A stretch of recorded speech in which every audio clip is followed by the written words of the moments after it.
All the ones that I put up at the top were the ones that I felt were to the breed standard. They were probably the ones I would take home with me, but they were all pretty good ponies, you know. So it made the job slightly easier in some aspects, but in others slightly harder, because you had 2 or 3 that were very, very good in every class. On the colt foal class, it was the little chestnut colt. When he came in, he paced. He had a good walk.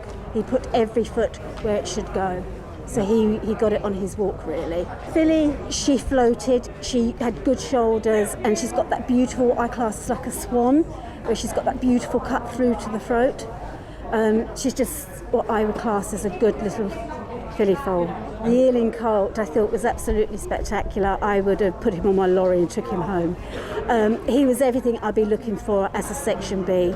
You know, he had a good tail set, good shoulder, clean cut through the throat, a nice head that sat on very well. The yearling filly, no, she had it. When she trotted really well. She used all 4 limbs, but she was what I class as completely clean cut through the throat.